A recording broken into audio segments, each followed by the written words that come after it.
Buenas tardes.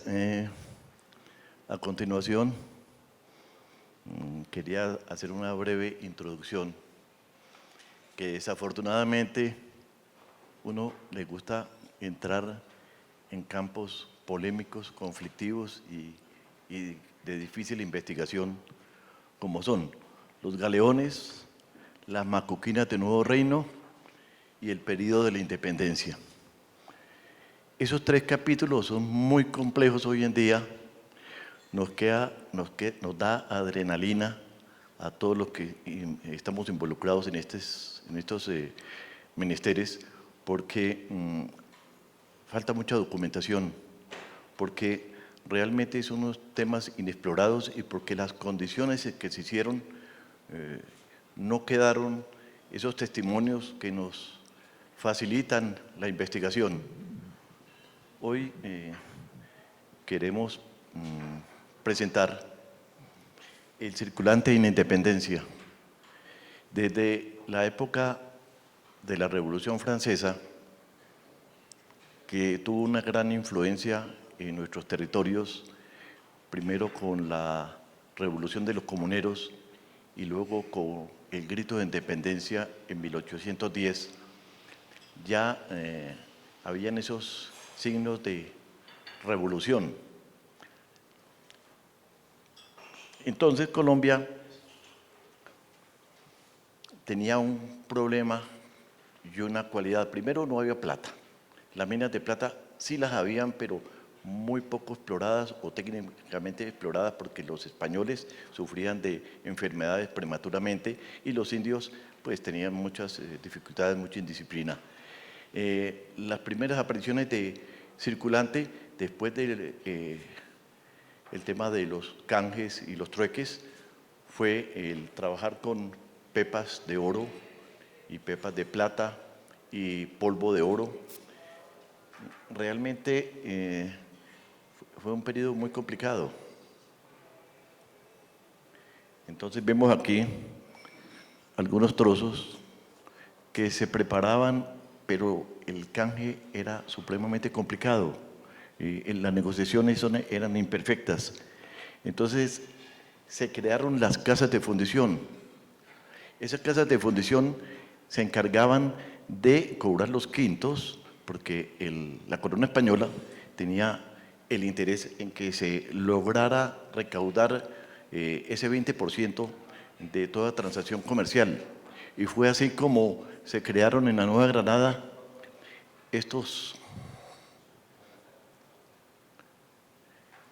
en estos sitios: Riohacha, Santa Marta, Cartagena, Monpós, Pamplona, Guanamoco, Cáceres, Burticá, etcétera, hasta Cali. En los 1500 fue una época en que España empezó a percibir los impuestos por el manejo de los metales. Esas casas de fundición se encargaban de marcar las barras, barretones de oro y, como vimos anteriormente en el día de ayer, nos permitía fraccionar para poder entregar fracciones de metal en las transacciones comerciales diarias. Y había también barras que no tenían o tenían pequeñas marcas diferentes. Esto es un barretón que perteneció a la Casa de Moneda. Desafortunadamente, por razones que no explicamos, se perdió, pasó a otras manos. Igualmente, estos barretones de plata, mucho más apreciados que los de oro, porque la plata era muy escasa. Este barretón es procedente de las minas de Mariquita, una de las principales casas de fundición, y habla de ley 7 dineros, la corona, que indicaba que habían pagado los quintos al rey, y dos, aquí no alcanzamos a apreciar, pero dos águilas, que era la contramarca de Santa Fe de Bogotá. Ya el gobierno español percibía unos ingresos por las minas y la transacción de dineros. Pero era un comercio muy imperfecto, había muchos problemas. Entonces la corona española decidió montar la Casa de Moneda. Fue en principio México, Lima, Potosí y Santa Fe, Bogotá, para evitar todos estos problemas en la cotidiana negociación de dineros en el nuevo reino. Aquí vemos una fotografía de 1901 de la Casa de Moneda de Santa Fe, Bogotá, la cual fue ordenada su creación el 1 de abril de 1620. Ahí se empezaron a hacer las primeras piezas. En 1622, ayer y en otras exposiciones se hablaron de las monedas de 1619, Jorge Proctor habló sobre ese tema con bastante detalle. Realmente España siempre habló de El Dorado y se entendía que íbamos a tener principalmente la Casa de Moneda de Santa Fe, Bogotá, para hacer moneda de oro. La plata era un segundo plano, pero era la moneda del pueblo. Entonces, ¿qué pasó? Ahí, en este momento, tenemos dificultades en las transacciones y fue cuando empezamos a ver que no era suficiente con los troqueles traídos de Europa, de España, las negociaciones, porque era muy difícil el monetario que se utilizaba para cubrir las necesidades del comercio. Son las primeras monedas que se acuñaron en 1628 en oro y realmente había muchos problemas con la moneda de Bancoquina. Era imperfecta, habían los recortes, la gente se robaba la plata y el oro y la cercenaba. Entonces el gobierno de España dijo, no, vamos a entrar a trabajar con monedas de cordoncillo, con el fin de garantizar de que ese cordoncillo que está alrededor de la moneda garantizara de que no se cercenaran ni se cortaran pedazos. Y es cuando entramos con todas estas piezas de oro y plata. Pero ustedes dirán, bueno, van a hablar de la independencia, pero ¿por qué no fuimos tan atrás? Resulta que me interesaba que para muchos de ustedes conocieran la historia de nuestra amonedación para ver lo que vamos a encontrar en la independencia. ¿Y qué vemos? Que al perfeccionarse los procesos de fabricación con las maquinarias de volante, encontramos monedas mucho más perfectas, mucho más artísticas. Aquí encontramos por lo menos las juras, que era lo que le hacían el honor al rey, los magnates de cada pueblo, de cada provincia, en homenaje al rey, y tiraban las juras al pueblo cada vez que un rey ascendía al trono. Pero estas monedas, medallas, también sirvieron en la circulación de nuestro monetario en toda América. Ya entrando en la parte de la independencia, tenemos aquí Cartagena. Cartagena fue de las primeras provincias en hablar de la libertad y de constituirse en noviembre de 1811 como Estado independiente y emite billetes y monedas. Estos billetes tuvieron una corta duración porque todo el mundo estaba acostumbrado al dinero contante y sonante y recibir un papelito que nadie le podía garantizar que ni era plata ni era oro. Entonces fue tan grave la cosa que se amortizaron en el siguiente año de 1814.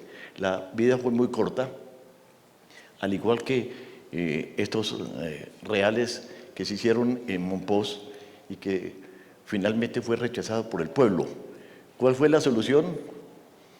Pues aquí vemos cabalmente un problema de que ya en 1814 estaban amortizando los billetes. Los estaban devolviendo porque no los querían. ¿Qué hicieron?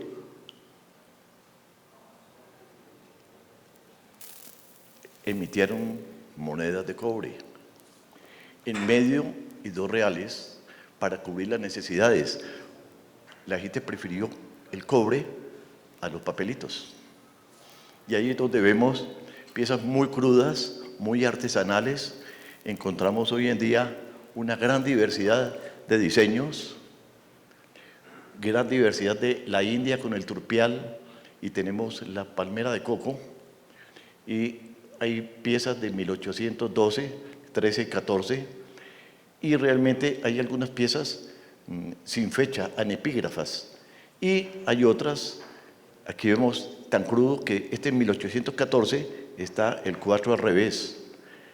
Algunas casas de subastas internacionales han llegado a presentar estas piezas como 1811, pero 1811 no puede ser porque en noviembre del 11 fue constituida la provincia de Cartagena. Por consiguiente, es un 14 roto. Ahora, seguían las dificultades y en Santa Fe, Nariño ordenó, ante la avalancha todavía de moneda macuquina que se había ordenado recoger cuando entró la moneda de cordoncillo, y que a su vez teníamos un problema traído de los españoles. Los españoles utilizaron durante mucho tiempo el ramo extraordinario. ¿Qué es el ramo extraordinario? El ramo extraordinario era documentos secretos donde bajaban la cantidad de reales por marco para poder, en otras palabras, hacer rendir la plata, bajando la ley que en principio era 915, 920 a 775, y llegaron los patriotas y hicieron lo mismo, porque fue un gran negocio para la independencia hacer más moneda de muy baja ley hasta que llegamos a ley de 585. El pueblo no sabía, pero había gente más inteligente y se dieron cuenta de que la macuquina era una moneda buena, a pesar de que el gobierno la había recogido mucha cantidad de esa y la había llevado a las casas de moneda para reacuñar. Y fue cuando Nariño dijo, financiémonos nuevamente y hagamos la moneda de la India, que le va a gustar al pueblo porque es algo patriota. Pero detrás de esto, ¿qué había? Era fundir las macuquinas, rebajar la ley de la plata y financiar el gobierno, pero era algo secreto. Entonces, esas emisiones se fueron a los años 14, 15, 16, que es la primera independencia de nuestro país. Podemos apreciar muchas diferencias en los diseños. Vemos esas indias porque los troqueles no duraban mucho. Las monedas muy apreciadas y muy utilizadas y muy raras, los cuartillos del 14-15, y los cuartillos se vieron con más frecuencia y se ven con más frecuencia. En el medio real, por lo menos, se hizo únicamente en 1814. Es una pieza supremamente rara porque la cantidad fue muy pequeña y aparte de eso, era la moneda del pueblo. Todas estas monedas fueron muy utilizadas y apreciemos la diferencia de diseños. Todo esto fue desde el año 13 hasta el año 16 y que se hicieron estas acuñaciones, una moneda muy hermosa con la India Cundinamarca y la Granada, y dice Nueva Granada, Cundinamarca. Seguidamente venimos a Popayán y con los troqueles que habían hecho los españoles, los patriotas hacen la primera acuñación. Durante mucho tiempo todos creímos que esa moneda era realista. Resulta que no. El doctor Fernando Barriga, en sus obras sobre finanzas en independencia, logró encontrar en documentaciones que estas piezas no fueron hechas por realistas, sino patriotas. Pero es que durante este periodo tan álgido de la independencia siempre hubo algo muy especial. La Casa de Moneda siempre era la presa inmediata, tanto de realistas como de patriotas, para poder emitir moneda. Y esa era una forma de financiarse, porque siempre era el botín inmediato que se tenía. Aquí vemos monedas acuñadas en Cartagena en 1812 y 13, emitidas por los patriotas y reselladas por los realistas en la Reconquista de 1815. ¿Qué hicieron los realistas? Cuando llegaron a Cartagena se encontraron que habían emitido los patriotas las monedas de cobre. No tenían tampoco circulante, la plata era muy escasa. En las épocas de guerra, ¿qué sucede? Todo el mundo esconde el dinero, todo el mundo esconde la plata buena.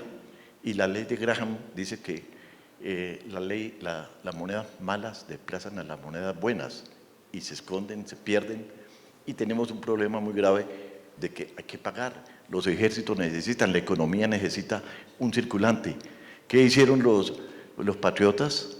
Los patriotas se retiraron, llegaron los realistas, resellaron todas las monedas. Montalvo en Santa Marta hizo lo mismo y fue una guerra de circulante. A ver, ¿quién se quedaba con menos circulante? Y era como una guerra económica, en que al bloquear su circulante y eliminar los signos patriotas, lo que llamaba Sámano, decía el gobierno intruso. Y cuando llegó a tomarse Santa Fe, lo primero que hizo es acabemos con ese circulante del gobierno intruso. Aquí vemos monedas y hago énfasis en que son monedas acuñadas en Caracas, pero circularon en nuestro medio. Por eso hay que diferenciar monedas acuñadas en Santa Fe y monedas que circularon en Santa Fe. Este es un documento emitido por Juan Sámano, en que ordena recoger toda la moneda emitida por los patriotas. ¿Para qué? Para hacer su moneda con los símbolos del rey. Seguimos en la misma rivalidad y saca los edictos donde dice que el gobierno intruso hizo moneda ilegal. Para ellos era una moneda falsa y bajo la excusa de que estaba emitiendo moneda de baja ley. Aquí vemos otro documento en que se advierte de la aparición de moneda falsa, hecha localmente y en el exterior. Fosalva, un gran investigador de la numismática, que fue de origen uruguayo y fue un hombre muy letrado en la numismática hispanoamericana, y estuvo radicado en Caracas en su servicio profesional. Hizo unos libros muy interesantes, algunas cosas verdad, otras cosas que en su época hay que admirar que fue un pionero de la investigación numismática. Habla de que en el Caribe e inclusive en Estados Unidos se hicieron muchas monedas para el servicio de los patriotas, y los españoles pues detectaron toda esa moneda y la recogían y la llevaban a la Casa de la Moneda, pero inmediatamente tenían un problema, seguía faltando dinero. Cuando llegó 1819, lo primero que hizo Bolívar fue tomarse la Casa de Moneda de Santa Fe de Bogotá, y allí encontró una cantidad de moneda caraqueña que en los documentos que podemos ver en la exhibición de los paneles en la parte derecha de ustedes, vamos a encontrar las órdenes de la recolección de la moneda caraqueña. En esa época la gente no distinguía las monedas hechas en Caracas de las monedas hechas en Santa Fe, Cartagena o Santa Marta, y de las monedas hechas en Yagual y otros sitios adicionales donde en la época de las contiendas de Bolívar acuñaban en los pueblos a través de utilizando los joyeros locales. Esas monedas fueron recogidas y fue lo primero que hizo Bolívar cuando entró a Santa Fe, ordenar, buscar nuevamente los cuños de las monedas con la cara de la India, y como no había tiempo para hacer troqueles, cogieron todas las monedas caraqueñas y hemos encontrado con signos, con estilos y con algunos con fecha que nos proporciona una identidad como Venezuela o como Santa Fe, y encontramos unas piezas supremamente curiosas que en nuestro medio le decimos chipi-chipi. Hay una polémica sobre ese sobrenombre, pero en todo caso son piezas muy apetecidas en el mercado, que han aparecido bastante en nuestro medio últimamente. Hasta hace unos años eran piezas muy raras. Las primeras piezas que conseguimos de estas fueron sobre el año 79-80 en subastas internacionales, pero nadie sabía qué era eso. Yo tuve la oportunidad de hacer un trabajo con el Museo Nacional y encontramos esa pieza curiosamente clasificada como Canadá, porque no tenía sino ADA.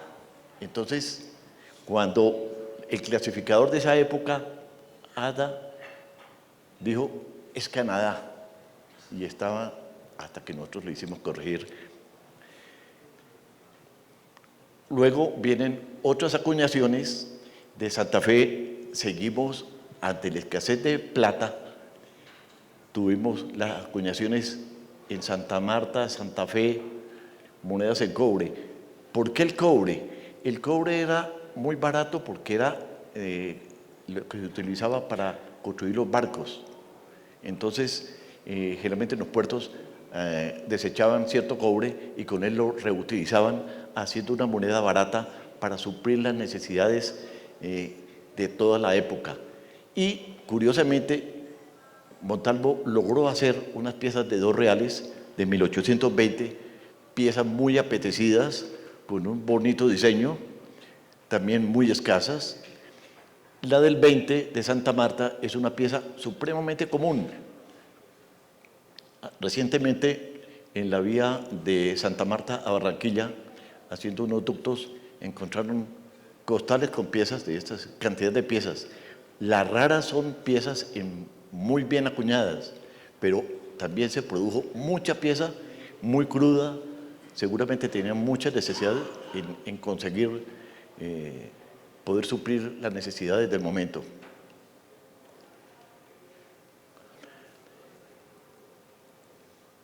Aquí vemos un libro supremamente interesante. Este es el libro auxiliar destinado a la cuenta de cargo y data de salidas y demás gastos en la reacuñación de la plata caraqueña. La plata caraqueña fue la que vimos anteriormente, esta. La denominaban comúnmente plata caraqueña. Y con ello se ven los asientos. Había afugias por parte del gobierno de mandarle a los ejércitos libertadores que estaban en ese momento en Caracas, y hicieron varios situados. El situado era despachos de dinero que hicieron tanto españoles como realistas para suplir las necesidades de las columnas de tropas en diferentes puntos de Venezuela y Colombia. Y aquí vemos los asientos donde claramente vemos el 28 de julio del 19, o sea, casi después de la batalla de Boyacá, vemos estos asientos donde con gran urgencia Bolívar le dice, bueno, ¿cómo hacemos? Páez estaba en Venezuela sin dinero. ¿Y cuál era la solución?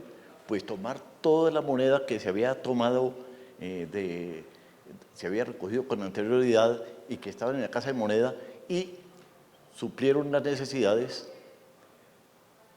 con estas piezas, y tenemos los asientos. Afortunadamente, esto es un libro que logramos recopilar algunas fotocopias de un valioso libro como soporte histórico de nuestra situación monetaria en la época tan álgida que fue posteriormente a la batalla de Boyacá. Aquí vemos el primer despacho en abril del 20 y en noviembre del 19, viendo los problemas que habían de circulante. La plata siempre en el Nuevo Reino fue muy escasa. El oro abundaba, pero en las clases altas, y el pueblo necesitaba cómo hacer transacciones. Los ejércitos realistas en los pueblos confiscaban o habían donaciones, y con eso hicieron durante mucho tiempo monedas de emergencia. Esa moneda, inclusive José Manuel Restrepo habla de mucha moneda falsa, pero muchas de ellas yo difiero, porque esta época tan compleja necesitaban los ejércitos, las tropas, tanto de un bando como el otro circulante.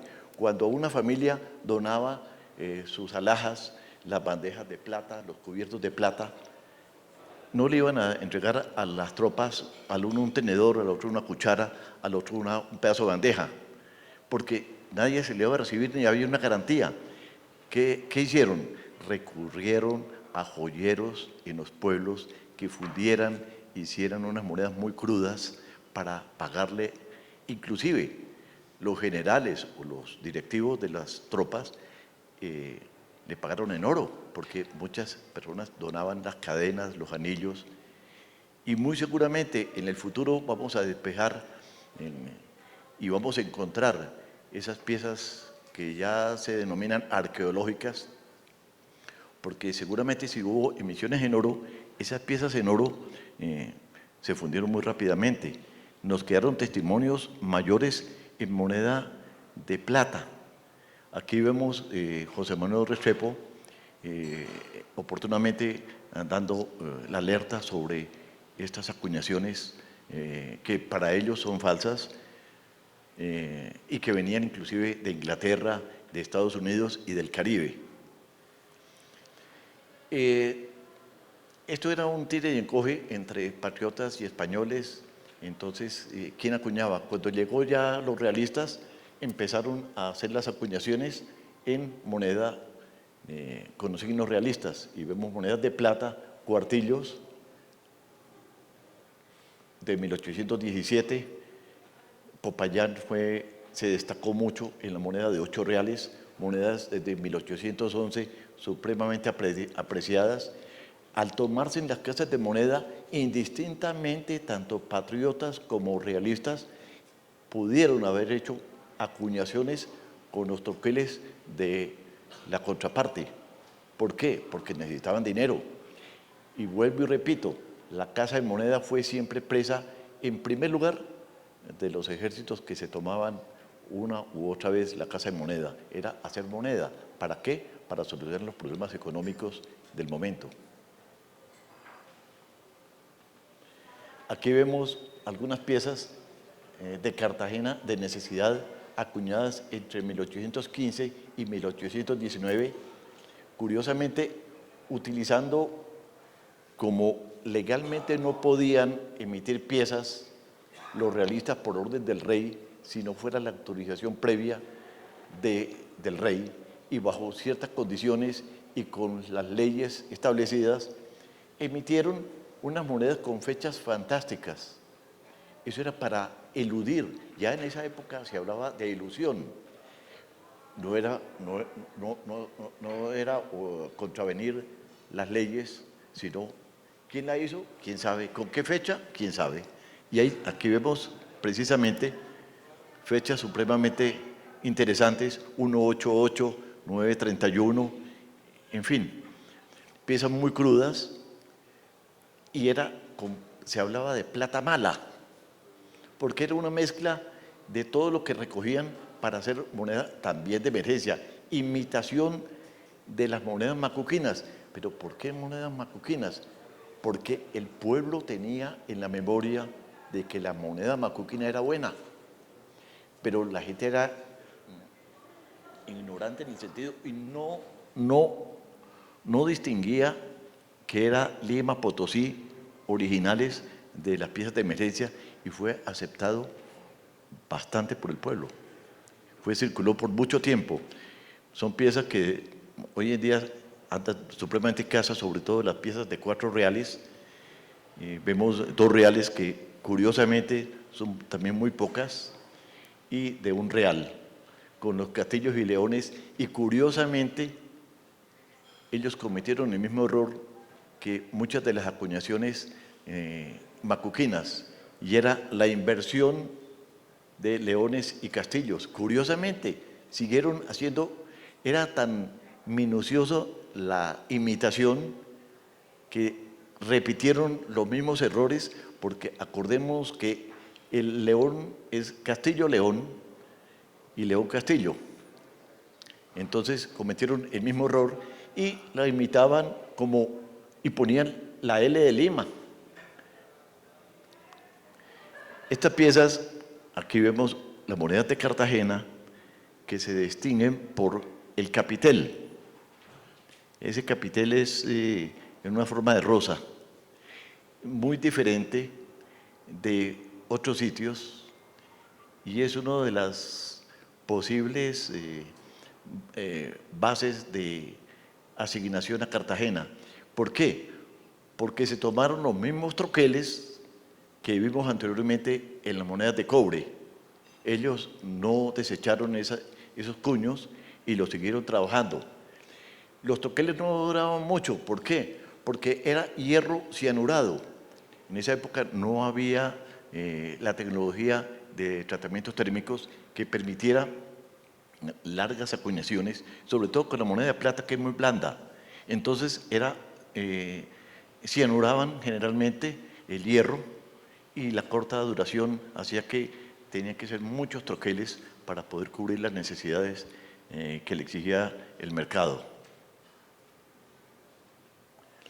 Ya vemos que para la Segunda República, a partir de 1819, aparecen ya las emisiones de 2 reales de la India, pero ya dice República de Colombia, Cundinamarca, con la granada y las mismas iniciales y los mismos leyendas.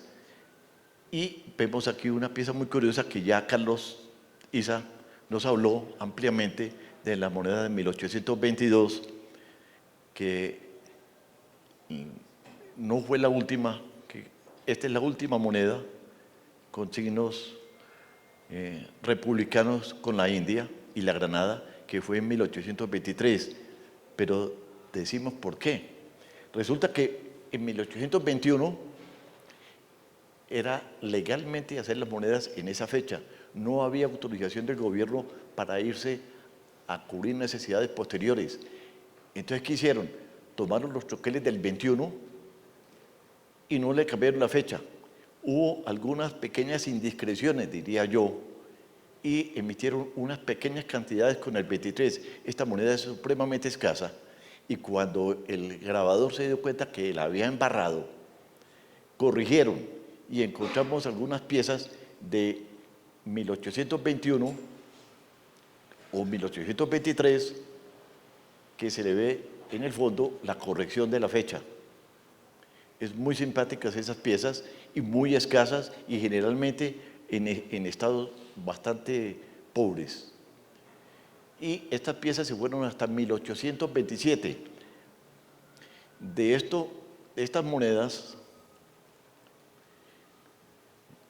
se remitieron troqueles a la ciudad de Popayán.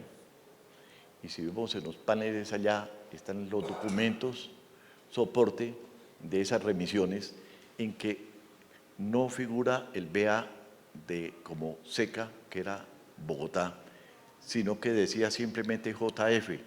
Seguramente por problemas legislativos, nunca Popayán quiso poner la PN como símbolo de la acuñación de monedas en Popayán. Aquí volvemos a las emisiones de macuquinas, pero ya más crudas. Estas son monedas supremamente, aquí vemos algunas de Santa Marta y vemos con monedas supremamente, esto es Cartagena, fracciones. Era tan las necesidades de dinero, tanto los problemas que había de circulante, que recurrieron a marcar pedazos de plata para suplir las necesidades, y a su vez hacer otras piezas como Santa Marta, Cartagena, y piezas supremamente burdas que se cree que pueden ser monedas falsas.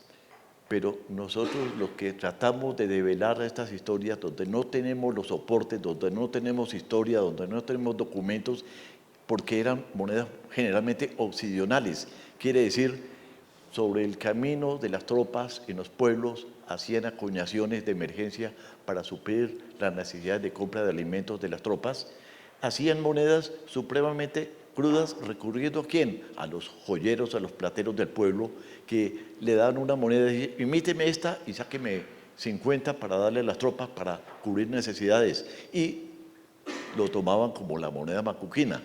Aquí vemos una moneda muy rara de 8 reales con doble acuñación, lo que nos indica que es acuñada, que fue encontrada en la ciudad de Santa Marta.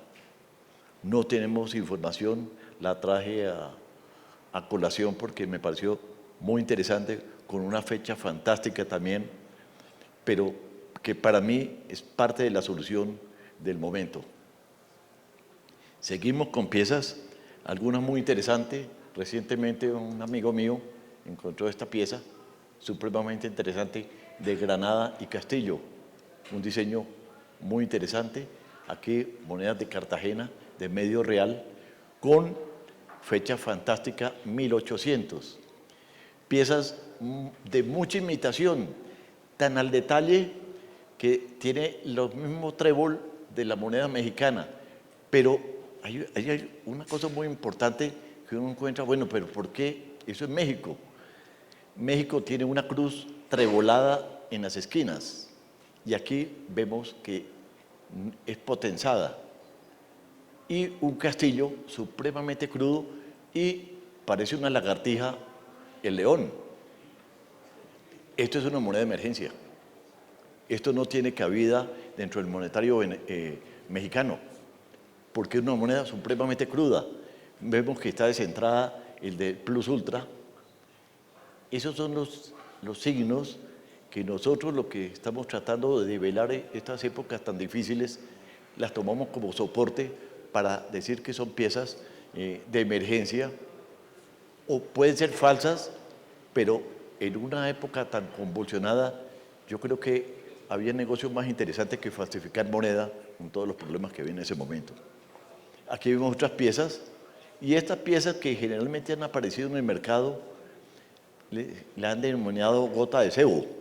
Gota de cebo porque parece una gota de cebo, totalmente redonda, fecha fantástica, que no sabemos la procedencia. Algunas personas dicen que puede ser Perú, no sé. Aquí vemos una P que imita a Potosí y un ensayador BR, cosas que realmente sigue siendo un misterio, pero que debemos de registrarla para que las personas conozcan y se ilustren del tema. Aquí vemos acuñaciones indígenas. Estas son unas piezas que yo la denominé la India fea, o sea, no tiene cara la India. Y esta es una pieza que encontramos en Sesquilé, en un entierro indígena, supremamente hecha por un artesano. Vamos a saber, con una fecha también totalmente fantástica. Entonces, como podemos apreciar, esta es otra pieza misteriosa, también salida recientemente, y que se cree que podría ser una acuñación con una India totalmente diferente. Seguimos con las monedas de Caracas, de Venezuela. Todas estas monedas circularon en Colombia. El tráfico de dinero fue muy frecuente y tenemos aquí piezas supremamente interesantes, algunas de estas de catálogos del exterior que atribuyeron en su época monedas de oro. Repito lo que decía hace un rato, a los generales y a personas de alto rango en el ejército patriota necesitaban pagarles y hacían seguramente piezas imitación, escudos en oro para pagar, porque acuérdese que era el valor intrínseco lo que predominaba en la pieza.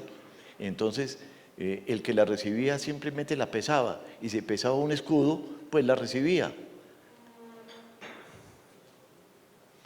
Aquí vemos otras piezas, emisiones de cobre. Dese cuenta la gran abundancia de cobre en nuestra independencia.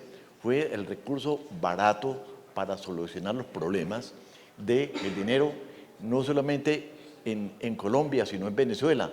Tuvimos una gran similitud de esa necesidad y ese recurso de piezas que son icónicas y que son piezas totalmente artesanales que nos dicen las grandes dificultades económicas que conllevaron a los tanto patriotas como españoles a buscar sus soluciones de momento. Otras emisiones que son venezolanas, estas piezas polémicas que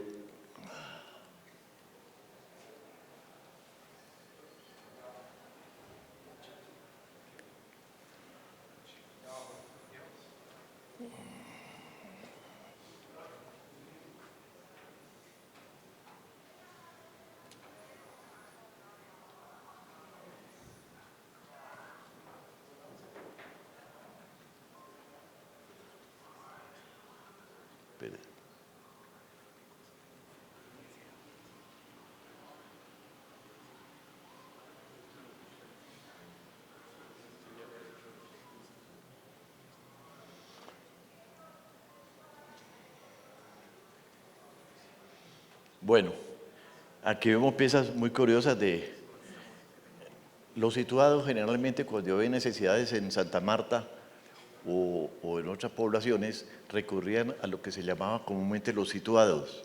¿Qué era un situado? Era despachar unos dineros a una determinada población para cubrir sus necesidades, igual como Maracaibo en más de una ocasión apoyó a Santa Marta, a Montalvo en ese momento, que ejercía como virrey en esta población, mandando monedas con denominaciones curiosas como 2 cuartos. Estas piezas, muchas de ellas que se han encontrado en Colombia, en diferentes entierros. Y aquí está medio real y aquí está 1 cuarto. Piezas que son venezolanas, pero que cumplieron una función económica en nuestro país y hicieron un gran aporte a nuestra independencia. Aquí vemos otras piezas horribles.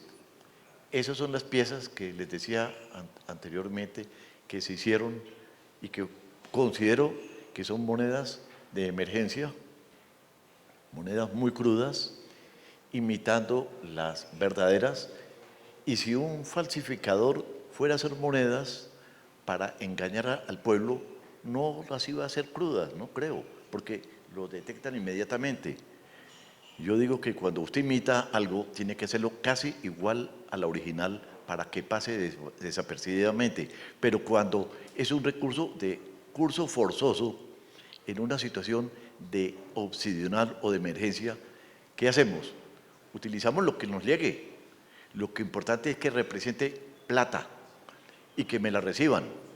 Entonces, son monedas que se han encontrado, que se ve que circularon, que se trabajaron, castillos muy crudos, piezas muy feas, leones totalmente deformes, que parecen menos un león, otras piezas muy en condiciones horribles, o leones muy bien imitados, o castillos muy bien imitados. Había de todo, pero fueron piezas que en mi concepto y que parte de mi aporte hacia el futuro es que se sigan develando esta información de que serán piezas que realmente cumplieron una función en la independencia, que no fueron falsas, y si fueron falsas, también sirvieron para solucionar los problemas de la independencia. Cumplieron su función, fueron falsas, pero circularon.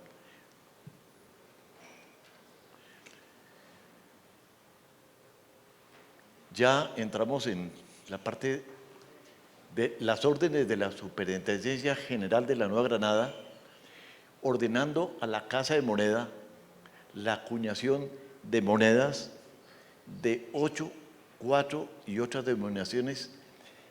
Realmente son piezas que inclusive hay polémica con la pieza de 4 reales, hemos encontrado este documento donde se ordena al superintendente de la Casa de Moneda que ordena la fabricación de estas piezas, un documento muy valioso, hecho en 1819.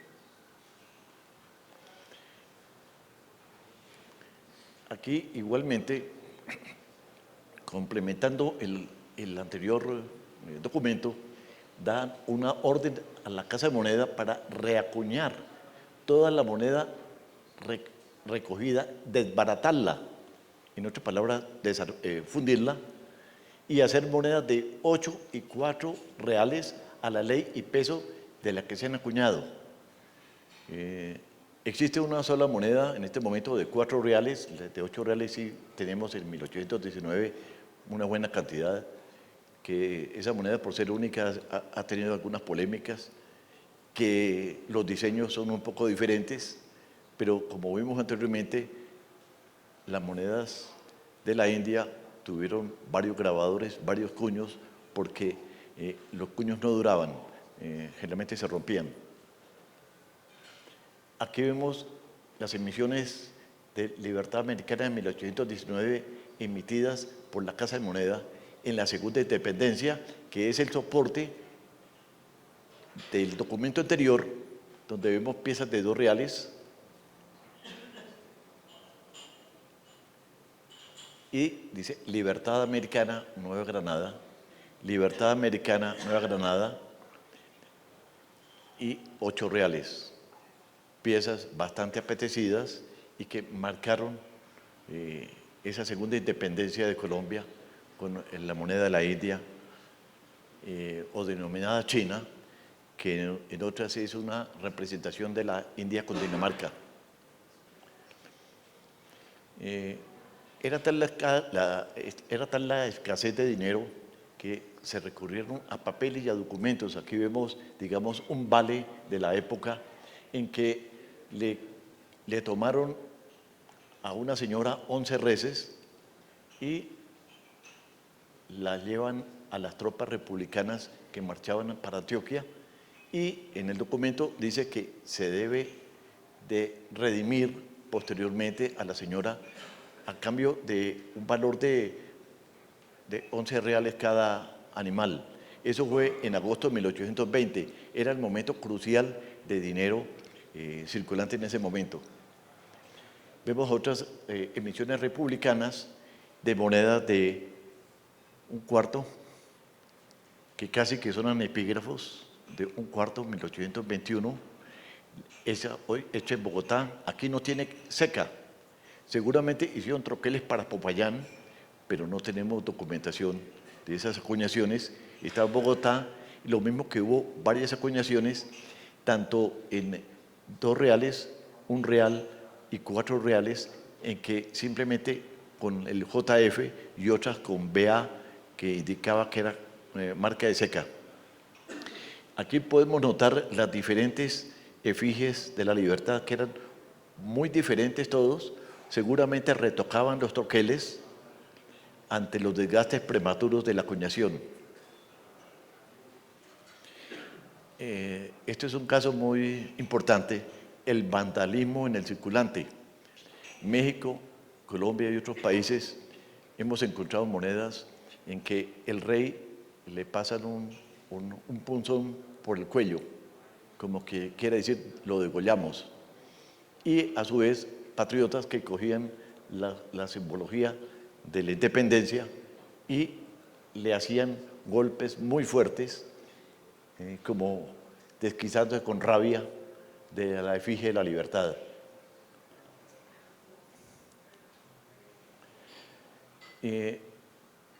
Tanto era la dificultad de dinero, de circulante, que se empezaron a circular los vales y bonos. Aquí vemos de José María del Castillo un vale por determinada cantidad de dinero, porque no había dinero contante y sonante para cumplir las necesidades y las obligaciones de la misma república, sino que daban un bono para luego ser redimido al tiempo que tuvieran un circulante para cubrir esas necesidades. Seguimos lo mismo. Otro problema que tuvo es que había metal, pero la Casa de Moneda tenía muchas dificultades para la recepción. Entonces, hubo una angustia en un momento dado del gobierno y tuvo que hacer circulares atrayendo a los vendedores para que llevaran de las minas la plata y el oro para convertirlo en moneda, porque desconfiaban de la Casa de Moneda en más de una ocasión. Entonces tuvieron que atraer al vendedor de metal, dándole estímulos en descuentos en los procesos de acuñación, en los cobros de procesos de fabricación, para que llevaran el metal a transformarlo en monedas. Aquí una de las angustias que tuvo el gobierno en más de una ocasión, que no había monetario. Entonces es un documento en que casi que hacen un SOS al gobierno diciéndole: por Dios, mándenos dinero, no tenemos plata para mover las tropas. Son documentos bastante vívidos de la angustiosa situación que se vivieron en estos momentos en las finanzas de nuestra República. Este es un vale también muy curioso por 394 pesos para cubrir las tropas republicanas que en 1827, todavía estamos hablando de muchos años después, seguimos con los problemas de dinero. Y es que el problema que tuvo Colombia y que ha tenido siempre es ese, la escasez de metal. La plata fue supremamente escasa, por eso tuvimos lo que vimos en un principio, y que quería llegar a este punto.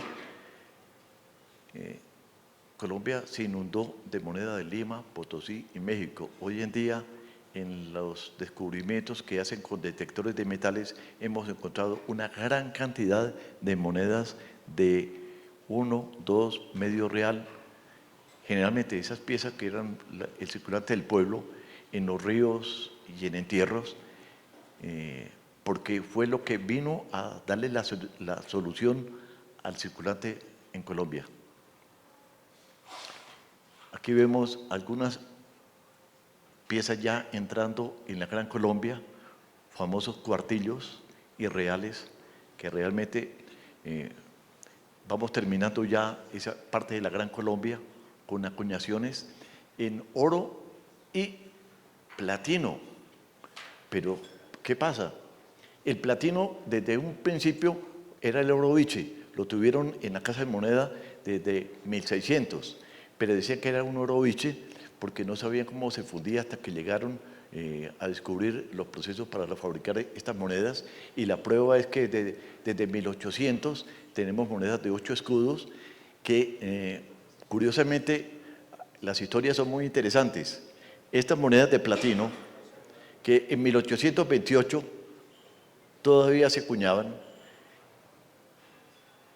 En 1803 tenemos monedas de platino que cuando se hacían las operaciones de fabricación, el fiel de la Casa de Moneda daba tantos kilos de oro para sacar tantas monedas, pero resulta que las mermas o los errores o los robos, le faltaban 5 o 6 monedas, y en ese momento la Casa de Moneda podía hacer un juicio y ejecutar al fiel de la Casa de Moneda.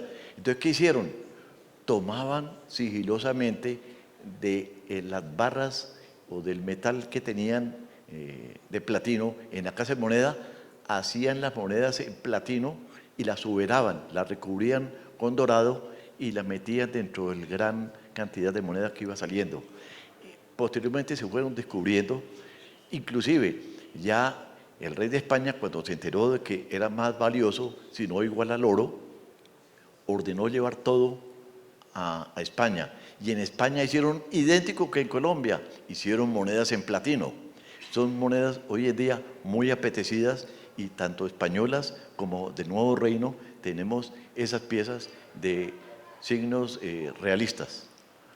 Aquí tenemos esta pieza que inclusive en la época ya de la República todavía salieron esas piezas, y son totalmente piezas auténticas troqueladas. Hoy en día el platino está equiparado al valor del oro. Entonces, yo considero que no son falsas. Muchos la consideran una moneda falsa, pero una moneda falsa es cuando yo pretendo engañar a alguien vendiendo una pieza que no representa en su valor intrínseco el equivalente, digamos, de oro, y le doy otro metal que vale más. Para mí no es falsa, vale por el valor intrínseco. Y fue la intención de solucionar un problema de un faltante, que fue muy frecuente. Y cuando había faltantes, en otras secas se ejecutaban, como en el caso de Lima o Potosí, ejecutaron a muchos fieles o muchos ensayadores por incumplir las normas. Aquí vemos, para finalizar, un tema muy importante. Volvemos al tema de la falta de circulante. Hubo la gran iniciativa por parte de iniciativa privada de hacer fichas para cubrir las necesidades.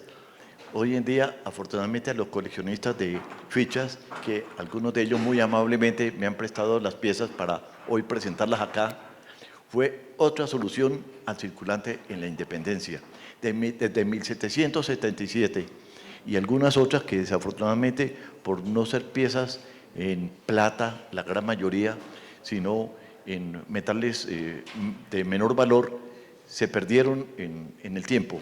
Estas piezas son supremamente interesantes porque nos dan a conocer la angustia que se tenía en ese momento para suplir las necesidades.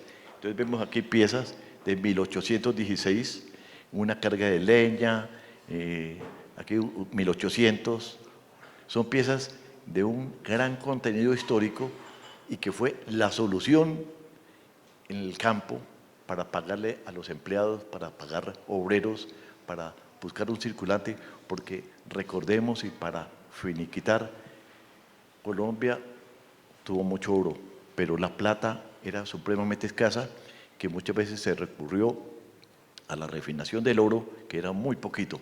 Por eso muchas de las monedas nuestras de la época se fueron para el exterior, donde por procesos de refinación lograron a la plata sacarle el 5% de oro, porque eran plata aurífera. Señores, con esto terminamos.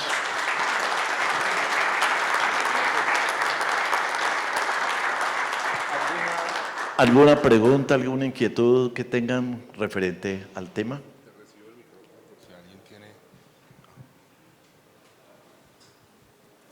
No, yo hago una pregunta, Jorge. Soy un neófito en monedas, aunque he tratado de estudiar y de tu mano he aprendido muchas cosas, pero quisiera preguntar básicamente, esa emisión del real, esa moneda de la China que hizo Nariño en 1813, ¿verdad? Una vez Bolívar entra a Santa Fe y se toma Santa Fe, que estamos hablando de diciembre de 1815 más o menos, ¿sí? Por lo que entiendo, retoman ese decreto de Nariño y esa circulación de finales del 15 y comienzos del 16 ya fue una circulación adoptada por las Provincias Unidas de la Nueva Granada. Porque primero fue una moneda provincial. Y luego fue una ya para toda la región. O sea pero cuando se autorizó la moneda del 13, Nariño la ordenó hacer, pero José Manuel Álvarez, que era el tío de Nariño, sí, la legalizó hasta el año 14, o sea, un año después. Había tantos problemas en ese momento en la parte administrativa del Estado que duró un año para regularizar. Sin embargo, circuló común y corriente. Y luego vienen los diseños con la simbología y las leyendas propias de los cambios ya desde el punto de vista de la parte geopolítica de Colombia. Entonces, podríamos decir, discúlpame Jorge, que las monedas que están fechadas 1816 son las primeras monedas de los territorios de las Provincias Unidas de la Nueva Granada. De las Provincias Unidas. Ya no es una moneda provincial, son las primeras monedas de Colombia. De Colombia, okay. Sí. Esa era mi inquietud. Gracias, Jorge. Bueno.